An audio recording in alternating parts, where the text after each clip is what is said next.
My wife was cheating with another man in our home and mocked me as the villain. So I took ruthless revenge, sold the house, hid money, and walked away. Kurt Kaminsky slammed the truck door so hard the entire cab rattled. He paused on the edge of his driveway, staring at the modest one-story house he'd shared with his wife, Jenna, for 14 stressful years. His jaw tensed. He considered stepping inside, hurling more insults, and making his usual show of stomping off. But something in him hesitated. Jenna's voice echoed from inside. "Get in here already," she barked from the doorway. "It's almost dinner time, and I'm not cooking extra if you're planning to sulk around like a stray dog." Kurt felt his pulse drumming. A muscle flickered in his cheek. He took 2 stiff steps toward her, intending to push past. A petty voice in his head urged him to say something cruel, something to remind her he was the one who paid the mortgage. Instead, he just brushed by, refusing to make eye contact as he entered the house. Jenna followed. "Kurt, you're tracking mud on the floor," she hissed. "We have the same argument every time, you know better." He glared at her. "Don't start. I've had a long day. You always have a long day. Then you dump your attitude on me," she shot back, crossing her arms. "You want me to greet you with a smile? Give me a reason." They glared at each other in stiff silence. Jenna's slender figure seemed brittle with annoyance. Her pinback hair, hastily bleached a week earlier, showed dark roots, and her eyes brimmed with condescension. Kurt's shoulders bulged in his sweat-stained button-up shirt. He sneered. Jenna stared back, raising her chin like she was daring him to snap. Kurt turned away first. He trudged down the hall toward the cramped kitchen where his daughter Carrie was already seated at the table. 13, stuck in teenage limbo, Carrie wore a permanent mask of bored frustration. She peered up from her phone with hollow eyes, then rolled them dramatically. "Dad's home," she muttered. "Guess we can all pretend we're happy now." Kurt dropped his gaze to Carrie's phone. "Don't you have homework, kid?" She shrugged. "I've got it under control. I'll do it later." Jenna circled the table, yanking out a seat for herself. "I'm not dealing with you both rolling your eyes at each other all night. Sit down, Kurt." He hovered but didn't sit. "I've got a headache. I'm not hungry." "Always an excuse," Jenna answered flatly. She gestured at the half-burned casserole on the table, which oozed some questionable mixture of pasta and sauce. "Fine, suit yourself. Carrie, start eating before it gets cold." Carrie picked at her portion. Kurt narrowed his eyes at them both, then stomped back into the living room, letting his daughter and wife stew in the silent tension he'd left behind. He didn't give them a chance to say more as he grabbed his keys off the table by the couch. "You're leaving again?" Jenna called, voice laced with derision. "Why'd you bother coming home if you're just going to slink off somewhere?" Kurt clenched his teeth, not turning around. "I need to clear my head." He stepped through the front door and slammed it. In the yard, he paused, adjusting the collar of his shirt. He stared at his truck again. The interior stank of fast food wrappers and old coffee.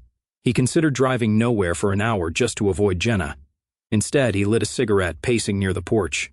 The patchy lawn he'd refused to water all summer crackled underfoot. He heard footsteps behind him. Jenna had come out. She folded her arms, leaning against the doorframe. "You want a divorce, Kurt?" she asked coldly. "Because if you threaten to leave me again, you better go through with it this time." He flicked ash, inhaling deeply. "Why would I divorce you?" His tone dripped with sarcasm. "We're such a picture-perfect family. Don't act like a victim. You always do." "You enjoy stirring trouble," Jenna said, her top lip curling. "You blame me for everything." He stepped closer, letting smoke drift in her face. "You make it easy," he said. "I go work all day at the car lot, and I come home to your whining. That's not a marriage. That's a prison." She didn't even blink. "Prison? Look at this dump. I asked for a better house years ago, but you never let go of a single penny. We could have upgraded, but no. You wanted to hold on to your precious money. It's funny you're calling it a prison, though. You're the warden who forced us here." Kurt's face flushed. He never liked the house either. He'd bought it as a younger man, back when he was certain he could fix it up and sell for profit. Instead, it had turned into a decaying symbol of his failures. "You want a fancy place? Go earn the down payment. Don't expect me to pluck it from thin air." She raised her voice. "I do earn money. All those hours I've worked at the bookstore, that's not enough for you. God, you're pathetic. You have a used car lot that's barely afloat, and you treat it like you're some hotshot businessman." He almost lunged, fists tightening. "Stop acting like you know my business. I make enough to keep food on the table when I feel like it." She shoved his shoulder, spitting her words through clenched teeth. "You think that's a badge of honor? You do the bare minimum, and you think I should applaud?" He swatted her hand away. "Don't touch me." The day you appreciate what I do is the day hell freezes over. Fine, she shot back. I'll never appreciate a man who shows me nothing but scorn. They glared again in stinging silence. Finally, Kurt tossed his half-finished cigarette on the ground and crushed it beneath his shoe. I'm done, he growled, stepping off the porch. For good. Good riddance, Jenna snapped, turning on her heel. Usually they'd have parted with more stinging words, but something about this felt final. Jenna slammed the door, leaving him outside. He cursed under his breath, pacing to his truck. Anger flared through him like a fever, and he wrestled with the idea of pounding on the door again, demanding to be let back in just so he could keep yelling. Instead, he hopped into the driver's seat, started the engine, and lurched off the property. 2 hours later, Kurt found himself parked in the back lot of a dingy bar. A bright neon sign flickered overhead. He stared at it as if it might offer him some cosmic solution. Inside, the stench of spilled beer and cheap liquor greeted him. He planted himself on a scratched bar stool. He hardly acknowledged the bartender as she approached. He only muttered, "Whiskey neat." She served him without a word. A few minutes passed in silence. Some guys in a booth behind him snickered about their day, tossing around insulting jokes. He thought he caught a mention of Polish jokes, which made him tense automatically. He'd heard them his whole life. Not that he cared about the heritage enough to defend it, but it still grated on his nerves. As he listened, he decided they weren't talking about him. No one here knew him. Sighing, he took a swig of the whiskey. He wanted to nurse it, but his frustration demanded gulps. He ordered another, then pulled out his phone. He stared at the screen. Missed calls from Jenna, from his daughter, from an unknown number, probably a spammer. He scrolled to see if any text from Jenna said something conciliatory. The last text was from Carrie. "Mom's furious." She said, "You won't come home. Is that true?" Kurt resisted the urge to smash the phone. The annoyance of being lectured by his kid was too much. If she ever recognized how toxic her mother was, she wouldn't question why he left. He put the phone aside and sipped more whiskey. Hours blurred. Eventually, he paid his tab and staggered out, tossing the bartender a grunt of thanks. The night air sobered him slightly. The next morning, he woke in a cheap motel on the outskirts of town.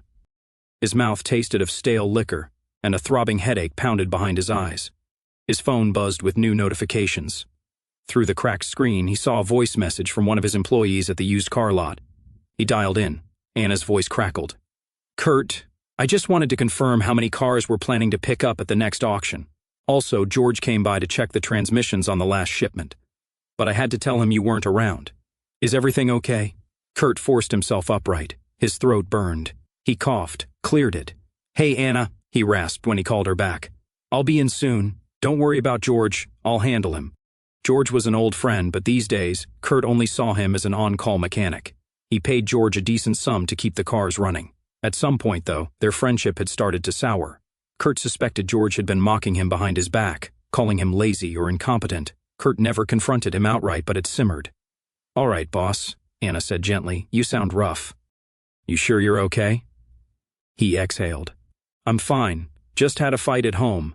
I'll come in and finalize the auction list. Then we'll figure out the rest." He hung up and rubbed his face. He realized he had no plan for dealing with Jenna. Maybe he'd never go back. A grim excitement lit up inside him at the idea. It felt good to decide. He left the motel and headed to the lot. At the lot's small office, Anna flashed him a worried look. She was a capable manager with a no-nonsense style, mid-30s, hair in a tight bun. "Kurt, what's happening at home?" He shrugged. "Probably the same thing that always happens. Jenna's pissed. Carrie's sulking." Anna frowned. "That's not good for the business if you're off your game." Kurt scowled. "My personal life's got nothing to do with these cars. Let's focus." Anna glanced at the ground. "I respect that, boss. So, we have 10 cars coming in tomorrow from that auction. George said he can do a full inspection within a week." Kurt stepped to the desk, flipping through the invoices. "Good. Let him have them by Monday. I'll check in after." He heard the door open. George entered, a tall man with oil-stained hands. He wore a smug grin. "Kurt, heard you got into it with your old lady again," he said too casually. "Everything cool?" Kurt hated how George's grin widened. "I'm not paying you to snoop," he growled. "Focus on the transmissions." George shrugged, lifting both palms in mock surrender. "Easy, man. Just making conversation." Kurt bit back a nasty reply, feeling his jaw clench. "Is that all?" George dipped his head. "Yeah, I'm done." He strolled off toward the garage area. Kurt watched him go, hatred fanning inside. He suspected George enjoyed hearing about his marriage problems. Anna cleared her throat. You sure you want to keep him on? He's starting to get a little pushy. Kurt rapped his knuckles on the counter. He's still the best mechanic in town. We can't just fire him because he's nosy. Anna nodded, but her eyes said she disapproved. That afternoon, Kurt drove back to the house, tension knotting his gut. He half expected to see all his clothes tossed on the lawn. Instead, the yard looked the same, dried grass and scattered weeds. He parked, lingered behind the wheel, then finally mustered the will to go inside. He found Jenna in the living room, watching some reality show. She didn't turn her head. So, you're back, he said, his jaw tight. Needed my things. I didn't say I was staying. She smirked at the TV, feigning boredom. I don't care if you stay or go, as long as you stop stomping around like a tantrum-throwing toddler. He stepped closer, voice low. I'm the reason you can even pay the cable bill. She let out a dismissive laugh. That's the old story, Kurt. You wave money in my face to make yourself look big. Meanwhile, you barely make enough to keep this dump running. You're always one bad month away from total collapse. A bitter, twisting anger coiled in him. At least I have a job. Right, she shot back. A used car dealer. Real respectable. She gave a mocking snort. Don't blame me if your daughter doesn't want to brag about it to her classmates. He stiffened. Carrie said that? She might have. You know how kids talk. I guess you've been teaching her well, turning her against me. Jenna turned her head at last, eyes blazing. You do that by yourself. She's just tired of your temper. We both are. He wanted to scream at her, but footsteps in the hallway announced Carrie's presence. The teen had a phone in hand, earphones in. She glanced up with a scowl. Mom, Dad, chill. Go to your room, Kurt snapped. We're talking. About what? Carrie asked. How I'm too ashamed to mention Dad's used car job. She gave a roll of her eyes. It's not my fault you two can't get your act together. Kurt pointed toward the hall. In your room now. She exhaled loudly, turned and stomped away. Jenna rose from the couch, stepping right into Kurt's personal space. Don't talk to her like that. She's not some doormat. She's my daughter, too. His eyes narrowed. Yeah, well, I'm the one who pays the mortgage. My name, not yours. Don't forget. Her voice trembled with anger. You're so sick in the head, threatening me every time with that damn mortgage. Newsflash, you walked out. That means you gave up your say in this household. He grabbed her wrist, lowering his voice dangerously. You watch yourself, or you'll be the one walking out. I can force you if I have to. She yanked free, eyes flashing. You lay a finger on me, I'll call the cops, and you'll spend the night in jail. I'd love to see that. He nearly raised his hand to strike her, but managed to rein himself in. Instead, he snarled, You're not worth it. She shot him a hateful glare, rubbed her wrist, and stormed toward the kitchen. He stood frozen, fists clenched, breathing hard. Then, he spun around, marched to the bedroom, and began throwing his clothes into a duffel bag. Within an hour, he was gone again. For weeks, Kurt flitted between the motel and the house, occasionally sleeping in his truck. He refused to finalize anything with Jenna, as if waiting for a perfect storm. Their arguments grew uglier. Each time, he dominated the conversation with threats, scolding her about finances or calling her ungrateful. She threw sarcastic barbs about his so-called business empire and his inability to keep them in comfort. In quiet moments, Kurt dreaded seeing Carrie. He felt faint guilt for leaving her stuck between parents who despised each other. Yet, when he saw her face, all he did was bark orders or lash out. She typically fled to her room, blasting music or texting. Eventually, she started avoiding him altogether. Meanwhile, the used car lot required constant attention. The new batch of vehicles arrived, and Kurt dove into negotiations, piling up hours to distract himself from the domestic war. He watched George more closely, suspecting the man of sabotage, though he found no proof. Still, George's cocky stance got under Kurt's skin. Anna tried to mediate, reminding Kurt that they needed a stable environment, but tension simmered. One sweltering afternoon, Kurt returned to the office from the local burger joint and found George leaning against the counter, chatting with Anna. He had a playful grin, as if he'd said something witty. Anna's expression looked annoyed. Kurt strode in. George, you want something? George's grin turned lopsided. What's it to you? Kurt slammed his burger wrapper on a side table. Anna, you good here? She nodded stiffly. Yes, boss. He glanced at George. Then move along. We've got work to do, and you're not on staff to pester my manager. George stepped away with a mocking salute. Yes, sir. Kurt watched him leave, biting the inside of his cheek. Anna shook her head. He's been pestering me for details about you and Jenna, she murmured. Says he's worried about your mental state. I told him it's none of his business. Kurt cursed under his breath. George is a snake. Next time he asks personal questions, send him packing. Anna lowered her voice. Just so you know, I overheard him on his phone earlier. Something about meeting someone for coffee, and your wife's name came up. The words sliced through Kurt like a hot knife. Jenna's name? Anna winced. I'm sorry, I didn't get details. Just heard him say, all right, Jenna, I'll see you soon. Found it strange, I didn't realize they were friends. Kurt's eyes burned. Thanks, Anna. Let me handle it. He stomped into his private office, flung the door shut, and sank into a creaking swivel chair. Was it possible his wife and George were meeting behind his back, mocking him, or something worse? His pulse hammered with an unfamiliar sense of betrayal and fury.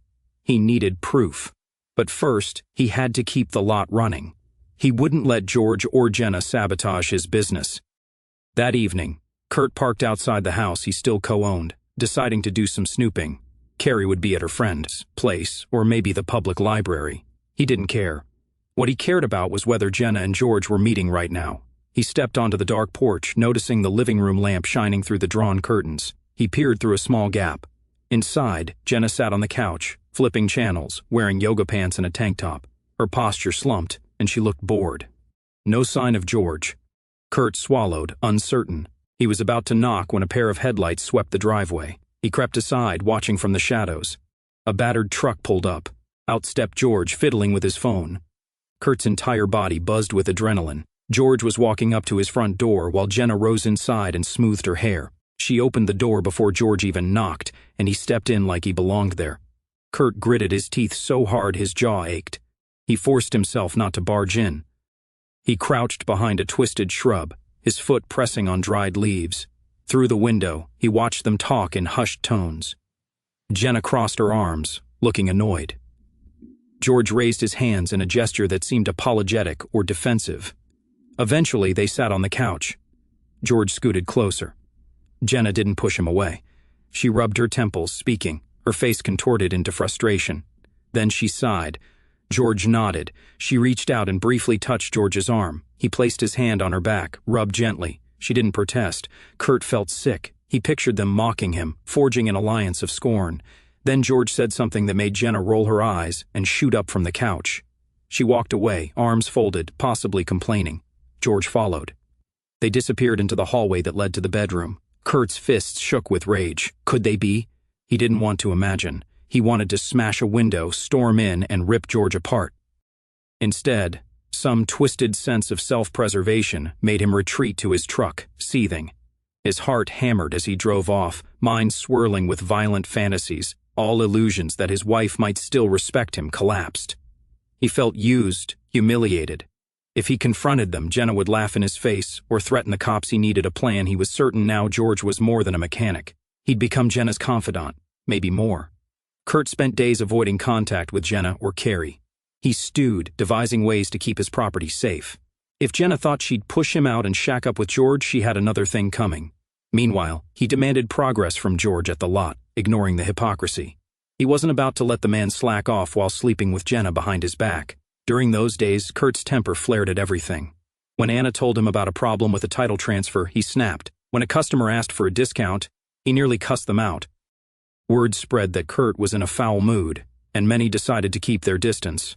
George, for his part, was suspiciously polite. He rarely joked. Now, whenever Kurt approached, George ended phone calls quickly. Anna speculated to Kurt that George was spooked one afternoon. After a stressful sale, Kurt cornered George near the garage. Oil-stained rags lay piled on a nearby workbench. The air smelled of grease. George, Kurt said in a clipped voice, we need to talk about something, don't lie.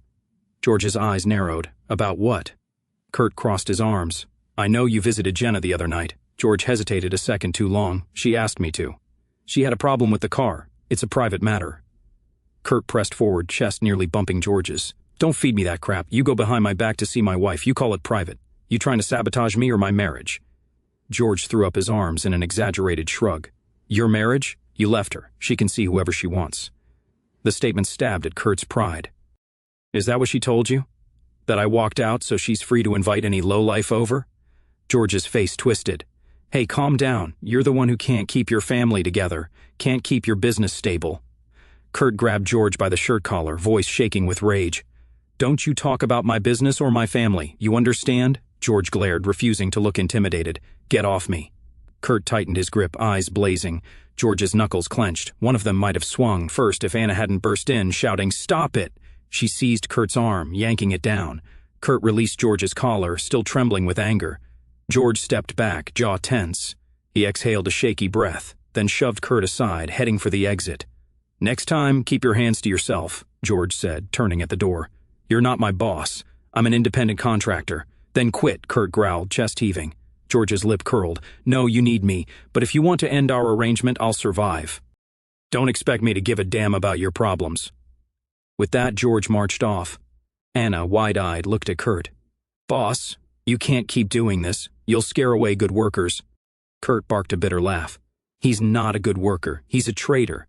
If he wants to run to Jenna, let him. I'll find someone else." She shook her head. "Your temper will be the end of you. Let me call a different mechanic. We can start fresh." He hesitated, thinking about how reliant the business was on George's expertise. "Fine," he said abruptly, hating the sense of vulnerability. "Look around, but I'm not paying top dollar for a new mechanic." Anna nodded and scurried away, looking worried. That evening, Kurt was in the shabby motel again. An uneasy blend of satisfaction and rage burned in him. He'd confronted George, proved he wasn't to be trifled with, but now he pictured Jenna smirking, hearing the story from George, maybe even inviting him into her bed. The humiliation stung. He downed half a bottle of whiskey alone in that cramped room, replaying scenarios of how to humiliate them in return.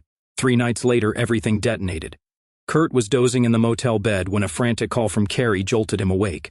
"Dad," she said in a rush. "Mom's throwing stuff around, screaming about the mortgage. She says you're threatening to kick us out. George is here, and they're both calling you a scumbag." "I'm scared." Kurt's mind reeled. He glanced at the clock. Nearly midnight. "Why are you calling me? Shouldn't you be in bed?" She sniffled.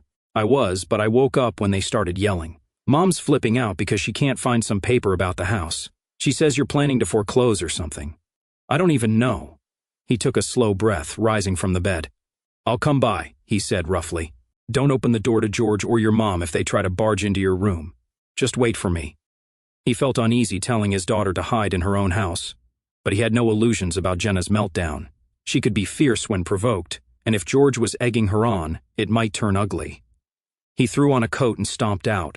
The drive to the house felt endless. Eventually, he pulled onto the dark street. He saw lights burning in multiple windows. He killed the engine, marched to the front door, and let himself in with his key. Inside, the place smelled of spilled booze. In the living room, Jenna stood by the coffee table, half sobbing, half raging, brandishing a nearly empty wine bottle. George paced near the hallway, watching her meltdown. They both turned as Kurt appeared. "You bastard!" Jenna spat, pointing the bottle. "You come sneaking in here like you own the place." Kurt scowled. "I do own it. Now put that bottle down before you hurt someone." George stepped forward, eyes blazing. "Don't you bark orders at her. You left. You walked away from your family." Kurt sneered. "Family? She's no family of mine if she's hooking up with you." Jenna's face twisted with fury. "How dare you accuse me of that, you paranoid freak? Even if it were true, it's your fault for abandoning me." Kurt's voice rose. "Then maybe I'll do more than just abandon you. Maybe I'll evict you. This is my property, remember?" She lunged, flailing with the wine bottle. "You disgusting pig. Try and throw us out. See what happens." Kurt grabbed her wrist before the bottle could strike his shoulder. He squeezed just enough that she dropped it. Wine sloshed across the carpet. George rushed in, shoving Kurt's chest. "Back off!" George snarled. Kurt stumbled but retained his grip on Jenna's wrist. She yelped, so he let go. She staggered back, breathing hard. George locked eyes with Kurt, fists raised as if waiting for an excuse to brawl. "Carrie!" Kurt shouted. "Where are you?" From the hallway, Carrie peered out. "I'm here," she whispered, eyes full of tears. "Stop fighting, please." Jenna wrenched away, pointing at Kurt again. "Get out of this house." "You can't just waltz in like some dictator." Kurt set his jaw. "I can, and I will, until the day I change the locks or sell it off." George flexed his fists, stepping between them. "Don't talk to her like that." Kurt barked a harsh laugh. "You're real brave, George. Playing the hero in a house I paid for." Before George could respond, Carrie stepped forward. "I'm sick of this," she cried. "Mom, Dad, can't you just end it? It's obvious you hate each other, so do something." Jenna glared at Carrie. "Don't talk like that. He's the villain here, not me." Kurt's face twisted in a sneer. "You're both worthless," he hissed. "I should have left years ago. You're an arrogant piece of work, Jenna, and Carrie's turning out no better. Carrie's lip quivered. "Dad, shut up," he snapped, then regretted it for half a second before anger swallowed his remorse. George lunged with a fist. Kurt sidestepped, driving his elbow into George's rib. George gasped, staggering. Jenna shrieked, stumbling forward to help George. Carrie screamed for them to stop. Kurt turned away, ignoring the commotion. He snatched the stack of mail from the coffee table, rummaging. He found what he wanted, a bank statement showing the mortgage nearly paid off. "Perfect," he muttered. "Now I can finalize the sale and cut you out, Jenna." She practically spat. "You wouldn't dare. This is my home." Kurt laughed bitterly. "You wanted a better place. Looks like you'll have to find one yourself. I'm done paying." He turned for the door. Jenna grabbed his jacket, spinning him around with surprising strength. She locked eyes, seething. George limped behind her. Carrie stood to the side, covering her mouth. "You can't keep threatening me," Jenna hissed, breath hot in his face. "You're a monster, but you're not invincible." He stared down at her. "Watch me." Then he tore free and left them behind. The door slammed so hard the frame rattled. Over the next few weeks, Kurt threw himself into forging a plan. He contacted a lawyer, someone recommended by an acquaintance, and initiated steps to put the house on the market. He separated his assets from Jenna's name. Meanwhile, he spent as little time as possible in town, driving out to auctions, meeting other dealers, and forging new business connections. He felt unstoppable, fueled by vengeance.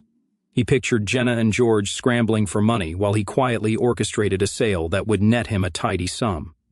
He didn't care where Carrie ended up. From Anna, he heard whispers that George had lost other side gigs because of his attitude, so his finances were shaky. Jenna, forced to rely on her small bookstore income, was living under constant stress. They were stuck. That knowledge gratified Kurt. His own reflection in the mirror looked more triumphant each morning. Sure, his personal life was a mess, but at least he was winning the war. He told Anna to handle daily tasks. He sold off the entire used car business to a shell corporation he formed, ensuring Jenna couldn't claim half. He didn't care if it was ethical or not. Everything would remain under his control, just hidden. The plan progressed smoothly. Anna handled the name change, so employees believed new management had taken over. Kurt would still appear sometimes, but legally he was only an advisor. He reveled in his cunning. Jenna could never prove any wrongdoing, he figured. Then came the final blow. He told his lawyer to send Jenna formal notice of the house listing. She had a month to vacate. The day after she received it, she called him in a rage. He let it go to voicemail.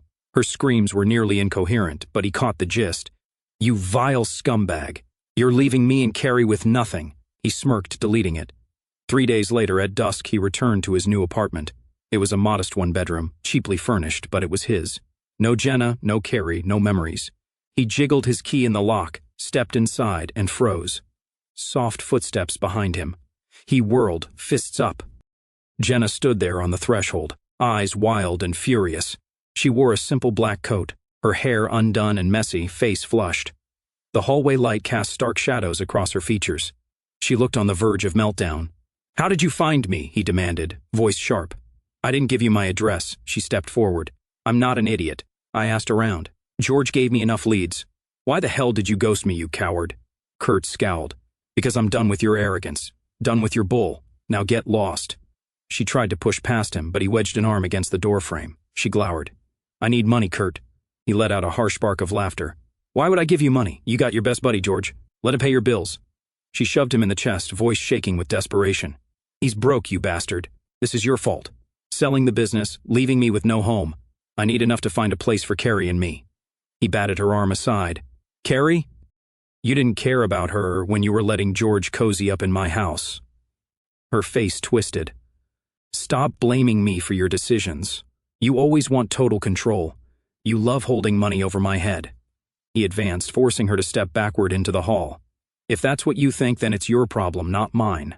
She gritted her teeth. "Hand over some cash or I swear you'll do what?" he taunted, leaning forward aggressively. "Cry about it? Call the cops? You got no leg to stand on. I own the house and you're on your own. I'm not giving you a dime." She erupted in furious tears and swung her hand at his face. He blocked it, seized her wrist, then shoved her backward. She stumbled against the corridor wall, almost losing her balance. Her eyes flashed with hate, and she tried to lunge again, but he pushed her away more violently, a quick forward thrust that sent her reeling onto the floor. "Stay down," he barked, voice raw. "I'm not here to wrestle with you, and I'm not your ATM." She panted, anger turning to something unhinged. She looked ready to lunge a third time, but the force in his eyes made her hesitate. Finally, she leaned against the wall, shoulders shaking, tears glistening on her cheeks. "You'll regret this," she spat, voice trembling with fury. He sneered. "No, I won't. Now get the hell out." She rose, lips quivering. For a moment, she looked ready to strike him with every ounce of rage in her body. Instead, she spun around and staggered down the hall, footsteps echoing. He watched her vanish into the stairwell, fists still clenched. He stepped back inside, slamming the door. His heart pounded, adrenaline surging. He felt unstoppable. Let her threaten whatever she wanted. He was done. There was no going back.